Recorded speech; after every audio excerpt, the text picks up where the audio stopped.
বৈষম্য বিরোধী ছাত্র আন্দোলনের মার্চ ফর জাস্টিস কর্মসূচি আন্দোলনকারী শিক্ষার্থীদেরকে পুলিশের বাধা দেওয়ার ঘটনা ঘটেছে বুধবার পৌনে 1টার দিকে ঢাকা বিশ্ববিদ্যালয়ের কার্জন হল সংলগ্ন শিশু একাডেমি এলাকায় এই ঘটনাটি ঘটে। জানা গেছে, পূর্ব ঘোষণা অনুযায়ী দুপুর 12:30টা থেকে আন্দোলনকারী শিক্ষার্থী ও শিক্ষকরা দোয়েল চত্বর হয়ে হাইকোর্টের দিকে মিছিল নিয়ে আসতে থাকে।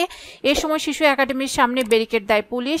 এক পর্যায়ে পৌনে 1টার দিকে দুজন শিক্ষার্থীকে আটক করে প্রিজন ভ্যানে তোলে পুলিশ। পরে আইনজীবী, শিক্ষক ও মানবাধিকার কর্মীরা পুলিশের গাড়ি আটকে আটক দুজনকে ছাড়িয়ে নেওয়ার চেষ্টা করে। পরে আধা ঘন্টা পর তাদেরকে ছেড়ে দেওয়া হয় বলে জানা গেছে।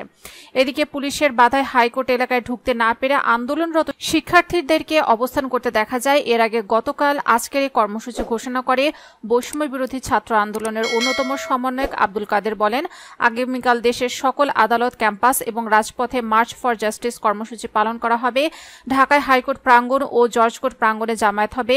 এর বাইরে প্রতিটি ক্যাম্পাস এবং রাজপথে আপনারা নিজেদের সুবিধা মতো স্থান এবং সময়ে কর্মসূচি পালন করবেন। তিনি আরো বলেন, আমরা সারা দেশের শিক্ষক, আইনজীবী, মানবাধিকার কর্মী, পেশাজীবী, শ্রমজীবী ও সকল নাগরিককে আমাদের কর্মসূচি পালনে সর্বাত্মক সহযোগিতা এবং আমাদের দাবি আদায়ের সঙ্গে একাত্মতা ঘোষণা করতে বিশেষ অনুরোধ করছি। মার্চ ফর জাস্টিস কর্মসূচিতে অংশ নেওয়া ঢাকা বিশ্ববিদ্যালয় ও অন্যান্য শিক্ষা প্রতিষ্ঠানের শিক্ষার্থীদের সঙ্গে বাংলাদেশ প্রকৌশল বিশ্ববিদ্যালয়ের শিক্ষার্থীরাও দুপুর 1টার দিকে যোগ দেন।